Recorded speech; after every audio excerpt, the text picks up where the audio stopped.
Esto para accesorios que sigan la forma del cuerpo es buenísimo.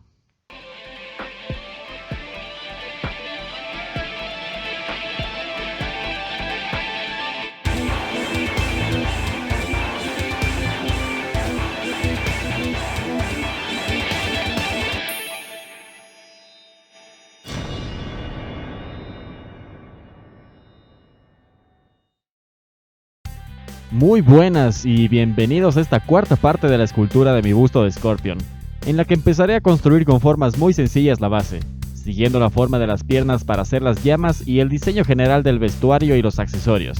Antes de continuar, como les dije al inicio del video, quería mostrarles un recurso en el que trabajé hace poco que me ayuda muchísimo a mejorar mis retratos, y es un estudio que hice sobre los planos de la cabeza en dos niveles. El primer nivel tiene unos planos básicos a considerar cuando se construye una cabeza, y el segundo nivel ya contempla un poco más en profundidad todas las formas de la misma. Cabe aclarar que para este estudio consideré 4 fuentes que desde mi punto de vista son muy fiables y busqué la manera de juntar ese conocimiento en este recurso. Mi primera referencia fue el libro Drawing the Heads and Hands de Andrew Loomis.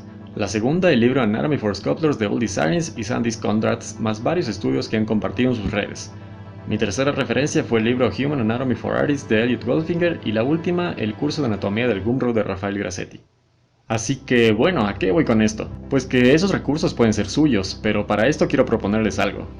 Cuando el canal llegue a los 1000 suscriptores, voy a ver la forma de compartirlo con todos ustedes como agradecimiento por ayudarme a sacar el canal adelante, pero me parece justo trazar un objetivo al que hay que llegar para hacerlo. Como ven, traté de referenciarme de grandes exponentes para ser lo más preciso posible, pero como siempre los animo a no guiarse únicamente por lo que yo les comparto. Siempre contrasten la información e investiguen por su parte, pero como sea, creo que esto les puede ayudar para comprender muchas cosas. Y una última cosa. Sobre este estudio hice uno considerando proporciones más realistas, pero para quienes les gustan los superhéroes, también hice uno adaptado a proporciones heroicas, el cual compartiré cuando lleguemos a los 1200 suscriptores. Así que pónganse las pilas y denle like al video, comenten, suscríbanse, pero sobre todo compartan el contenido del canal para que podamos llegar a la meta lo antes posible y esto pueda ser suyo. Y sin más que decir, continúo con el video. Así que empecemos. Ya que contaba con una forma muy básica de la pose de las piernas, pensé que sería interesante aprovecharlas para hacer algo así como llamas, porque en principio pensaba hacer como que el torso salía directamente del piso y en esa zona hacer un piso bastante agrietado. Pero empecé a bocetear lo que sería la forma de las llamas a partir de las piernas, obviamente revisando varias referencias de fuego para saber cómo reacciona, y considerando la dirección hacia la que se está moviendo el personaje para generar ese efecto. No tendría sentido que trate de replicar tal cual lo que veo en las referencias porque no funcionaría con el movimiento que estoy haciendo, pero sí me sirve para ir tomando ciertos elementos y trasladarlos a cómo serían las llamas de otra manera. Igual también conviene encontrar referencias de cómo reacciona el fuego cuando se está moviendo como necesito, pero como con muchas otras cosas no siempre será posible encontrar justo lo que necesito, así que toca adaptarse. Luego, a partir de un cubo, empiezo a esculpir el piso, y más o menos establezco una forma que no tiene por qué ser la definitiva, simplemente algo que me ayude como referencia. Para hacer la ropa empiezo desde las piezas visibles que estarían más pegadas al cuerpo, por lo que lo primero sería la camiseta sin mangas o BVD. Para esto duplico el cuerpo, de manera que tenga un respaldo en caso de que se me deforme, o por lo que sea, y a este lo oculto. Luego, sobre el cuerpo duplicado, hago un mismo poligrupo y pinto con máscaras la forma que quiero para la camiseta. Y una vez que estoy contento con ella, hago un poligrupo, pero usando la opción de Edge Loop Mask Border, en la pestaña de Geometry, desde el Edge Loop, para que el programa trate de generarme un loop más preciso en la división. Con clay relleno las zonas que normalmente se estirarían, pero procuro conservar un poco más algunos detalles de la musculatura para conseguir que se vea un poco más la camiseta apretada. Y después empiezo a generar poligrupos que me van a ayudar a conseguir buenos flujos al momento de hacer Series Measure. Esto último lo hago porque sé que esta prenda va a tener una textura, por lo que me va a tocar hacer UVs. Y es mucho más fácil generar unas buenas UVs de forma automática cuando la topología tiene un buen flujo. Normalmente cuando no necesito conseguir un flujo determinado no me preocupo en hacer poligrupos. Ya que hago la rotopología, me aseguro que la prenda esté un poco por encima del cuerpo, es decir, que no llegue a haber alguna parte en la que la piel sobresalga de la ropa. Y cuando tengo eso, con el C-Modeler hago un extrude hacia el interior de todas las caras. Veo que no queden huecos y modifico las solapas o el cuello de acuerdo a lo que necesite. En este caso sé que voy a meter la máscara por debajo, entonces lo abro un poco más. Asimismo, para cada prenda voy usando referencias de ropa similar y aplicando ciertos elementos que creo que pueden quedar bien en mi diseño. Para el cuello hago algo parecido, pero aquí no hago retopología, simplemente diseño una especie de líneas entrecruzadas con poligrupos, y luego con panel loops les creo volumen. Nada demasiado complejo porque de todas maneras ahora que recién estoy diseñando, las prendas de las que no estoy demasiado seguro de que se vayan a quedar, las hago muy básicamente. Eso no significa que si de repente a una prenda la defino un poco más porque supuestamente ya sé que así se va a quedar, no la voy a modificar si se me ocurre una mejor idea. Si a lo largo de un proyecto se me ocurre una mejor idea para algo o veo que tenga que corregir cualquier cosa, lo hago. Luego para la capucha sería casi lo mismo. En general es lo mismo en esta etapa. Duplico el cuerpo, enmascaro, hago un poligrupo nuevo, aíslo, borro el resto, hago retopología si lo requiero y modifico un poco la forma para sacarla del cuerpo. Aquí hago algo parecido con la máscara de Scorpion, solo que esta vez no hago poligrupos, sino que extraigo una geometría y creo otra subtool que uso para bocetear una máscara. Esto es básicamente porque usaré este boceto para empezar a tener una noción de cómo irán las piezas, pero sé que no la voy a usar. La que voy a terminar usando la voy a trabajar directamente desde la cabeza de respaldo que dupliqué y mantuve en simetría.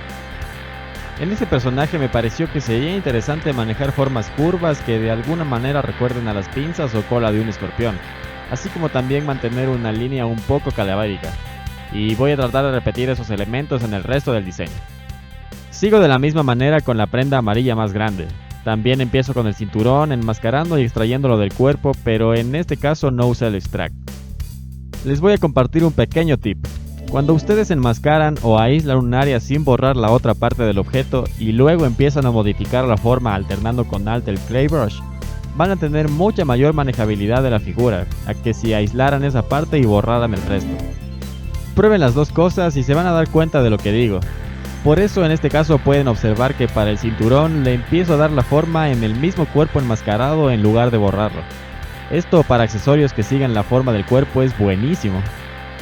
Y bueno, una vez que ya tengo una superficie sobre la cual trabajar que me guste, ahí sí borro el resto del cuerpo, cierro los huecos y boceteo como quiero que sea el cinturón. Esculpo muy básicamente las correas, la forma del centro, la trasera y demás. Sigo con el borde interior de la prenda amarilla como un objeto separado porque al detallarlo quiero que parezca otro material, y lo mismo con el clay voy refinando esos bordes que se hunden o elevan demasiado. Para eso también suele servir el planar, pero siento que con el clay tengo mucho más control. Sigo refinando los bordes, haciendo cortes y ya que la tengo ubicada más o menos donde quiero, empiezo a hacer la capucha de una manera muy similar al resto de la ropa. Simplemente que para esos bordes duros que tienen en la parte de arriba y la punta que sobresale uso el Snake Hook con el Accurate Curve activado. Con eso la herramienta es parecida al Move Brush, pero tiene mucho más control en cuanto al movimiento del lápiz y genera puntas. Ahora boceteo las sombreras, enmascaro la prenda amarilla y extraigo, y con el Trim Curve hago cortes que van a generar ángulos más precisos cuando haga panel loop. Les explico por qué. Si yo hubiera aislado el poligrupo rectangular producto de los cortes que hice en el objeto y ahí hubiese hecho el panel loop, las esquinas se me hubiesen suavizado porque no hay nada alrededor que le diga al programa que deben mantener esa forma. En cambio, si yo mantengo esos poligrupos exteriores y en las esquinas tengo una clara división de poligrupos, al momento que yo haga panel loop, el rectángulo va a mantener el ángulo de sus esquinas porque se choca con otros objetos. ¿Y por qué se choca? Porque con el panel ustedes, además de darle grosor al poligrupo, van a separar cada poligrupo en un objeto diferente que a su vez van a tener un poligrupo diferente en cada cara. Por eso, una vez que hago el panel loop, para borrar el resto de los objetos, aíslo la cara superior del rectángulo que quiero conservar con Ctrl-Shift-Click. Hago un Grow All que me va a mostrar todas las partes que están pegadas al objeto, haciendo que aparezcan el resto de poligrupos solo de ese objeto. Y de ahí hago Delete Hidden para borrar los sobrantes del objeto. Para Hard Surface es bastante útil este método. Después hago la armadura de los antebrazos de una manera bastante parecida. Luego las correas de la parte superior del torso con la técnica que ya les expliqué del Clay Brush alternando con Alt. Y para los broches o las partes metálicas que unen las correas, por el momento solo dejo un cilindro pipe con Insert Mesh. Para las correas del brazo uso Curve Strap Snap. Nada más complejo que eso por el momento. Y continúo boceteando un poco el diseño de los antebrazos. Aquí una aclaración. Normalmente prefiero esculpir los personajes directamente en la pose por varias razones, entre esas que por ahí es una especie de excusa para practicar más la anatomía. Pero si quieren una razón un poco más técnica es porque además de eso sé que voy a hacer un personaje cuyos accesorios no sean totalmente simétricos. Por ejemplo, cuando quiero hacer un personaje con una armadura exactamente igual de ambos lados, ahí sí opto por esculpir en simetría para tener que hacer una sola vez las sombreras, una sola vez la armadura del muslo, etc. Al mismo tiempo que me aseguro que no se crucen, y luego poso al cuerpo base. Corrijo lo que tenga que corregir y reubico. En este caso un ejemplo sería lo de los antebrazos. Como igual sé que voy a hacer diseños diferentes para cada uno, no me molesto en hacerlos en simetría, y luego reubicar exactamente dónde estaría cada brazo. Los hago por separado y ya. Para empezar a pulir el vestuario y los accesorios en subtools que me van a servir para definir mejor las formas y detalles finales, sería básicamente el mismo proceso. Pulo los bordes con loop continuos, nada de deformaciones. Hago retopología de eso tratando de conseguir un flujo sencillo, evito cruces raros de polígonos y una vez hecho el Zero Measure, extrude. Y listo, con ciertas diferencias dependiendo del objeto, pero eso básicamente. En algunos objetos busco un flujo determinado porque desde el principio sé que voy a agregar loops que quiero que tengan cierta forma. En otros me importa menos el flujo. Mucho depende de la concepción que tengo del diseño. Si sé que de alguna manera puedo modificar los objetos para que puedan ayudarme más al momento de detallar, lo hago. Y cuando quiero lograr flujos determinados, trato de trabajarlo a través de poligrupos. Para los broches me referencio por el aguijón de un escorpión y voy probando distintas alternativas. Y luego que tengo la forma definida ya sé más o menos qué tanto se tienen que abrir las correas para agarrarse. Entonces ahí sí empiezo a modelar ese agarre. Para eso hago lo siguiente: retopología de la correa, extrudo hacia abajo hasta cubrir el área del agarre, luego aíslo las caras laterales exceptuando la del agarre y las caras que me quedan abajo las borro más o menos hasta que sepa que al doblar voy a tener el espacio suficiente para que parezca que se podría coser, y borro todo lo demás. Después acomodo esa única tira asegurándome de dejar un pequeño espacio entre la cara superior e inferior, pero engrosándose en la parte del agarre, y hago otro extrude hacia el interior, de manera que las dos caras se junten y se genere un grosor que asemeje ese agarre.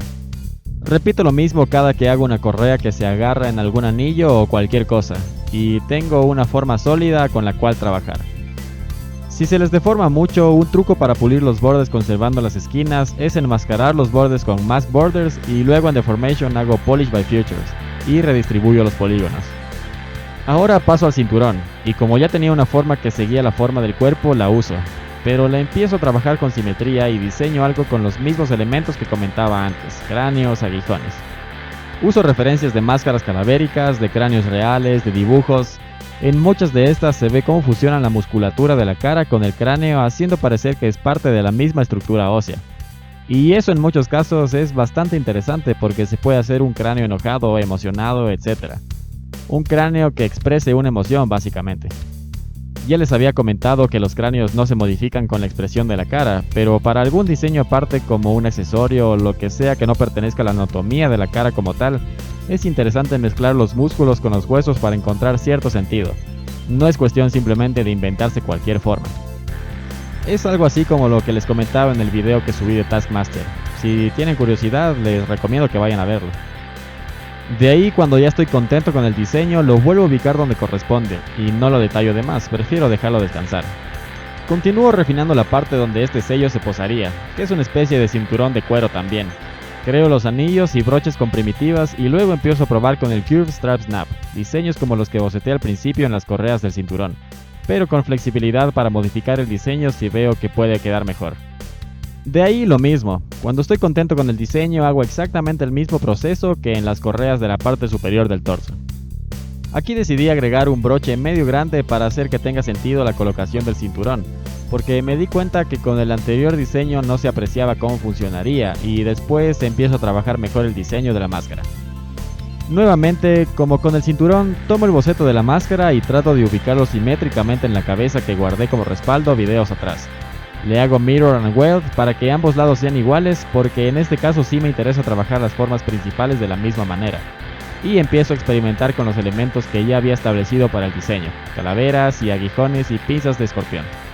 Aquí, como en muchas otras partes, voy haciendo cambios continuamente. Regreso, borro lo que hice y pruebo otra cosa, hasta tener algo que me funcione y siempre viendo referencias. En este caso usé las mismas referencias para el cinturón, más las de distintos diseños que encontré de los juegos donde sale Scorpion, que me parecía que quedaban con esta onda que estoy manejando. Aquí empiezo a usar bastante una técnica parecida a la que les comenté antes con el Clay Brush con el Trim Dynamic, pero para aplanar. Básicamente sería esculpir con Alt aplastando para generar una superficie pareja y luego volver a repasar sin Alt para refinar. Le hago un Z-Remesh rápido a la máscara después de duplicarla, proyecto los detalles, la reubico en la pose y borro la máscara con Dynamesh. Para el antebrazo izquierdo empiezo a refinar el diseño que ya había boceteado ahí mismo porque ahí no me importa demasiado conservar la simetría. Más bien me parece interesante que sea asimétrico, y uso estas mismas técnicas, sobre todo la última que les comenté con el trim. Luego quise hacer lo mismo con el derecho, pero no me terminaba de gustar por más que repetía cosas y hacía cambios. Así que pensé que lo que no me estaba funcionando era la base. Así que, aunque ya llevaba un largo rato trabajando en ese diseño, lo borré totalmente y empecé a hacer uno nuevo con otro estilo. Más inorgánico, con un cruce de correas que salían de los costados. Diseñé las formas con el DAM Standard, luego separé cada pieza en un poligrupo y les hice Z-Remesher para hacer un extrude hacia el interior. Empiezo a reubicar las correas para que se junten desde la parte superior del brazo, dejando un espacio en el área de flexión para que tenga cierta lógica. Y luego, ya que tengo definido la forma del antebrazo, empiezo a diseñar la curva que va a seguir la cadena usando un Curve Tube. Aquí les doy otro pequeño tip. Sabemos que con la S modificamos el tamaño del pincel, ¿cierto? Bien, pues cuando están usando un pincel que funcione con curvas, el tamaño del pincel va a afectar distintas propiedades dependiendo de en qué parte modifican el tamaño. Si modifican el tamaño cuando el borde del pincel está rojo, lo que van a modificar en la curva es el grosor. Pero cuando modifican el tamaño del pincel cuando esté celeste, están cambiando el área de influencia del pincel para desplazar la curva. Para cambiar los tamaños de cada cosa, lo que tienen que hacer es alejar el cursor del objeto y aplastar S para modificar el grosor, y aplastar S cuando esté con el cursor encima del objeto para modificar el rango de influencia de desplazamiento. Bueno, de ahí experimento con la forma y trato de crear una composición interesante desde todos los ángulos, y una vez que estoy contento con la forma, desactivo la función de la curva. Una vez que ya tengo el movimiento establecido, empiezo a trabajar con más detenimiento en un diseño de la cadena en un nuevo documento para no aumentar de gana el tamaño del documento general. Empiezo por la punta, para lo cual creo un plano y diseño con máscaras probando diferentes cosas. De ahí hago algo parecido como con la ropa.